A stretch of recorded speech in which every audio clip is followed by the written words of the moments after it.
atomic structure of carbon atom. So കാർബണിന്റെ atomic structure വളരെ interesting ആണ്.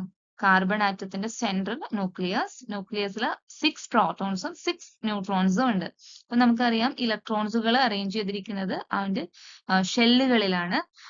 First shell K ഷെല്ലില് 2 ഇലക്ട്രോൺസും L ഷെല്ലില് 4 ഇലക്ട്രോൺസും ആണ് ഉള്ളത്. അപ്പൊ ടോട്ടൽ 6 ഇലക്ട്രോൺസുകളാണ് കാർബൺ ആറ്റത്തിന് ഉള്ളത്.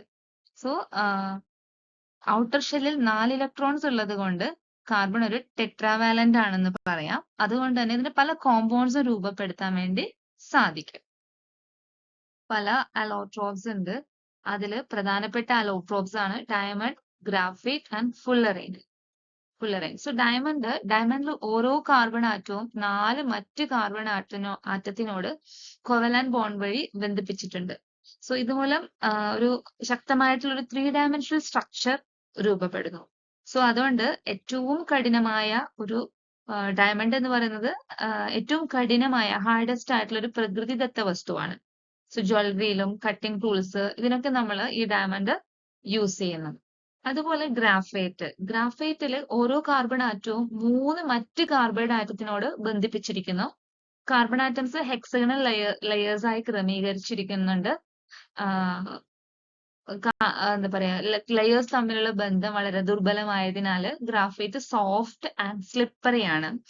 ഇത് ഇലക്ട്രിസിറ്റി കണ്ടക്ട് ചെയ്യും. സോ പെൻസിൽ ലെഡ്, ഇലക്ട്രോഡ്സ് എന്നിവയിലേക്കാണ് ഇത് ഉപയോഗിക്കുന്നത്. നെക്സ്റ്റ് ഫുള്ളറിൻസ് ആണ്. ഫുള്ളറിൻസ് കാർബൺ ആറ്റം സ്ഫെരിക്കൽ, അത് കേജ് ലൈക്ക് സ്ട്രക്ചർ ആയിട്ടാണ് ക്രമീകരിച്ചിരിക്കുന്നത്. സോ ഇത് ഭാരം കുറഞ്ഞതും ശക്തവുമായ ഒരു അലോട്രോപ്പ് ആണ്. സോ നാനോ ടെക്നോളജിയിൽ, മെഡിസിൻസിൽ, ഇലക്ട്രോണിക്സ് എന്നീ മേഖലകളിലാണ് ഇത് ഉപയോഗിക്കുന്നത്. ഔട്ടർമോസ്റ്റ് ഷെല്ലില് 4 ഇലക്ട്രോൺസ് ആണ് ഉള്ളത്. സോ അതുകൊണ്ട് കാർബണിന്റെ വാലൻസി 4 ആണ്. ഇതിനെയാണ് നമ്മൾ ടെട്രാവാലൻസി എന്ന് പറയുന്നത്. കാർബൺ തന്റെ 4 ഇലക്ട്രോൺ ഷെയർ ചെയ്തിട്ട് 4 കോവലന്റ് ബോണ്ട്സ് രൂപപ്പെടുത്തുന്നു. ഈ ടെട്രാവാലൻസി കാരണം കാർബണിന് അനേകം സ്റ്റേബിൾ കോമ്പൗണ്ട്സ് രൂപപ്പെടുത്താൻ വേണ്ടി കഴിയും. അതുകൊണ്ടാണ് കാർബൺ ഓർഗാനിക് കോമ്പൗണ്ടിന്റെ ഒരു അടിസ്ഥാന മൂലകം അല്ലെങ്കിൽ ഒരു ബേസിക് എലമെന്റ് എന്ന് അറിയപ്പെടുന്നത്. കാർബണിന്റെ ടെട്രാവാലൻസി കാരണം അത് സ്ട്രോങ് കോവലന്റ് ബോണ്ട്സ് രൂപപ്പെടുത്തുന്നു. ഇപ്പൊ കാർബണിന് മറ്റു കാർബൺ ആറ്റംസിനോടും ഹൈഡ്രജൻ, ഓക്സിജൻ പോലുള്ള എലമെന്റ്സിനോടും ബോണ്ട് ചെയ്യാൻ കഴിയും. ഇതിലൂടെ long chains, branched chains, ring structures എന്നിവ രൂപപ്പെടുകയും അതിന്റെ ഫലമായിട്ട് വളരെ വലിയ എണ്ണം കാർബൺ കോമ്പൗണ്ട്സ് ഉണ്ടാവുകയും ചെയ്യും.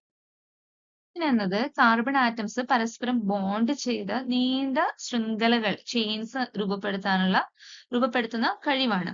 So carbon atom strong covalent bonds രൂപപ്പെടുത്തുന്നതിനാൽ ഈ ബന്ധങ്ങൾ വളരെ സ്ഥിരതയുള്ളതാണ്.